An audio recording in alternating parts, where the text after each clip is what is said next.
Hello everyone. In this session, we will see a blockchain demo using Enders Brownworth blockchain demo. So I'll go to Enders Brownworth blockchain demo.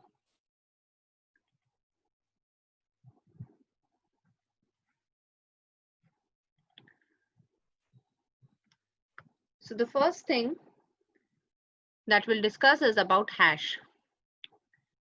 The SHA-256 algorithm, how hash is generated using this algorithm. So you can see over here, this is a screen, and over here there's a space for typing the data, and at runtime you can see what hash value is being generated. So suppose if I type Rashmi, so you can see that the output has changed. And suppose if I do some more changes,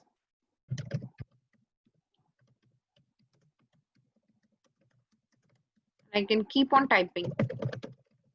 See, the length of the data is increasing, but the output size is same, right? The hash value is changing, but the size of this hash value is same.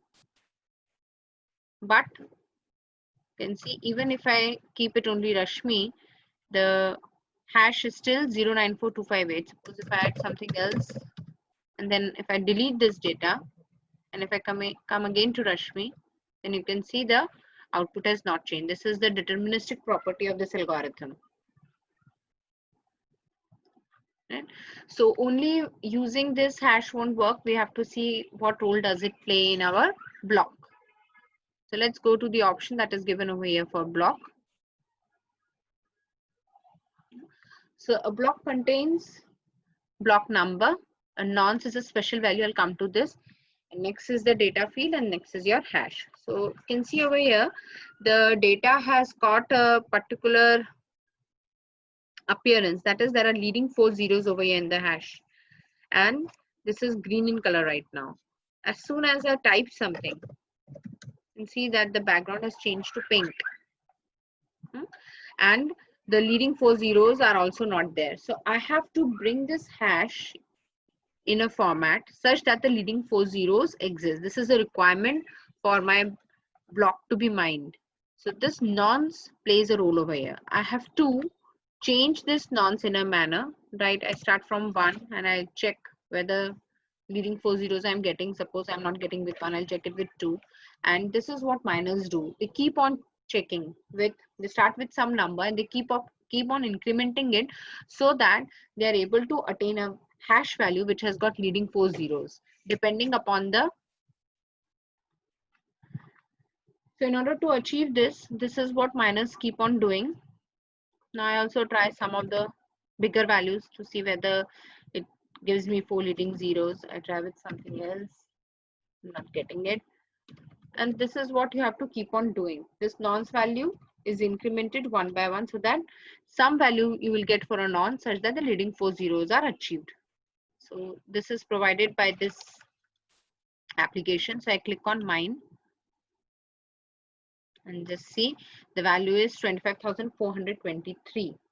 So if I change the data, again I have to mine it and it will give me a different nonce. So this nonce is a value which the miners are guessing.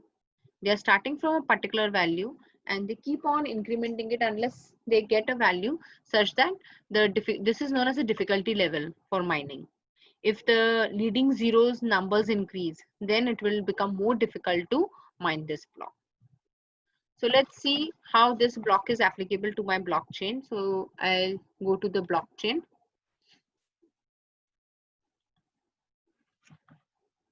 Okay. So over here you can see this is my blockchain, and at the moment it is having how many blocks? It is having 5 blocks. So they all are in green color, that is they all are mined, and they all are having a hash value which is having leading 4 zeros. Now suppose if I make a change somewhere over here. So you can see that these 2 blocks, in the previous blocks there was no change, but the block where I made a change, after that all the blocks they turned pink. And you can also see over here that every block is having these transactions, and the block number 4 is having a hash of the previous block, that is block number 3. You can check from here 3C F60. This is the hash of the previous block, and this is the hash of this block 3. Similarly, you can see over here, this is the genesis block. It is not having any previous block, so it has a previous block value of all zeros. And this is the hash of this block, that is block number, nonce, data, whatever it is having previous block hash. And then a hash is created by taking all these values into consideration. So when I go to the next block, this block is going to have the previous hash value, which is the hash value of the previous block. So if I make any change in between, suppose if I made a change over here, I write Rashmi. So what happened?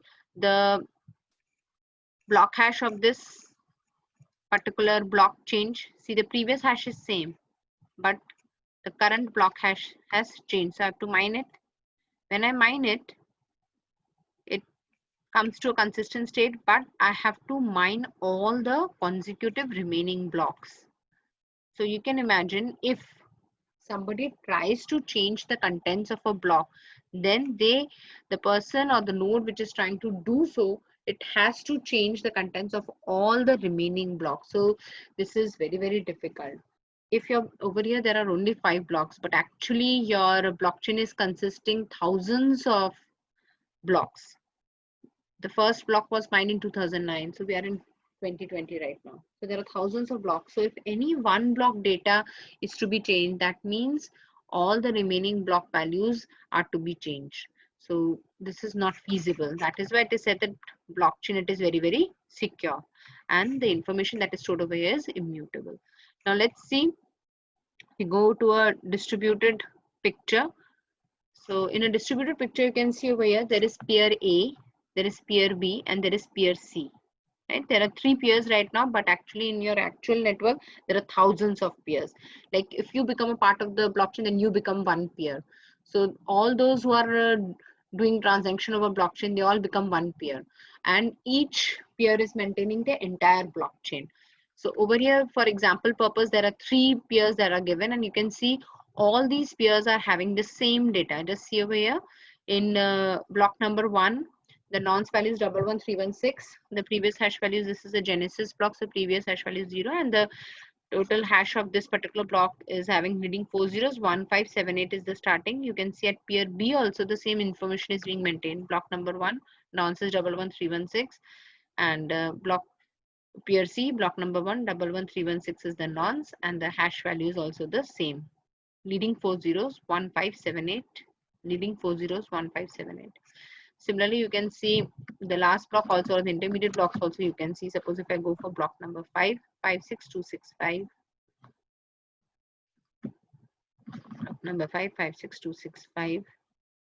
And block number 5, 56265. And their hash values will also be same. This you can notice. Now suppose what happens if the hacker tries to alter the block which is there at peer B. Suppose I make a change in block number 4. So what happened? This particular chain got affected. Other peers, their data is correct. There is no change over there. And suppose if I mine this, and I also mine this. Right? So now this particular blockchain, it has come into a consistent state. It is having those leading 4 zeros, and it shows that the block has been, but you can notice that it is not matching with its peers. The values are not matching with its peers. This was having the hash value of E4B. This is having very much different value, 203B, and this is having E4B. So in this way, the system comes to know whether a particular block has been manipulated or not. It is, if any one of the block is manipulated in any one of the peers, then other peers will not validate it. That means this blockchain for this peer will be invalidated and it will be rejected. Right? So this is the way how it maintains its immutability. Now this is having only raw data. We need to have some transactions to see how the transactions work. So let's go on to the option of tokens. So you can see the same set of transactions over here. This is an example at peer A, block number 1, 2, 3, 4, 5 blocks.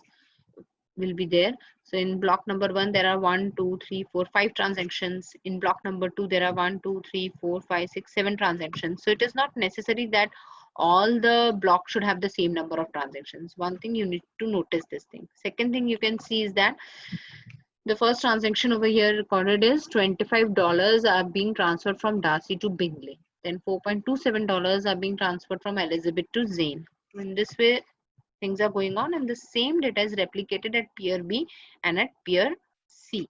But suppose if I make a change over here, so what happens? This particular block, it becomes inconsistent. So even if I mine it, what would happen? It will not match with its peers.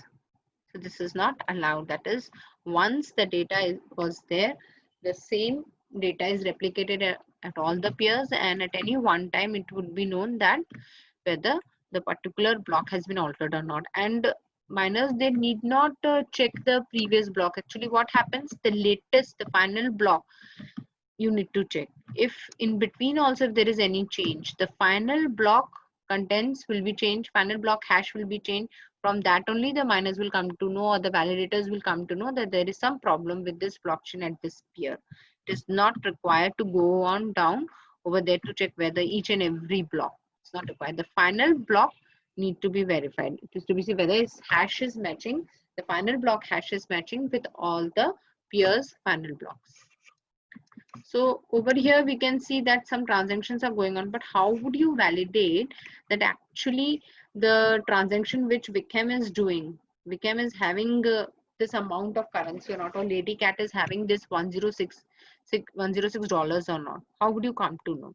How would the system come to know? How would the miners come to know that whether Lady Cat is capable of sending $106 to Collins or not? We go to Coinbase. So over here, the very first transaction that happened, that is the system was having zero currency. So in the beginning, $100 were given to Enders, and this is the Genesis block, right? And from here it went on. Enders then started giving it to someone else, to Sophia Lucas, Emily, and Madison, and then Jackson. Emily then gave it to Jackson, Madison gave it to Jackson, Lucas gave it to Grace, and so on. And in this way, the transactions proceeded. So at any instant of time, if you want to see whether Jackson is capable enough of giving $2 to Alexander or not, so the previous transactions will be checked. Yes, Jackson was having 15. So who gave Jackson 15? Jackson was given some $10 by Emily and $5 by Madison. So how Jackson acquired 15? Jackson acquired it from Emily and Madison. How did Emily and Madison acquire their currency? They got it from, either they could be getting it directly from Coinbase, they're buying from it, or somebody else have given them this currency. So in this way, in this demonstration, we have seen what is hash, how SHA-256 generates the hash of a value, and we've seen the property of the hash, that is the output size will always remain the same, though the content will differ the way if we change the input data. Then we have seen its application in a block, then how it is represented in a blockchain, and how the peers maintain the data. If we make any change in any one of the peers, the system would come to know that one particular block has been manipulated.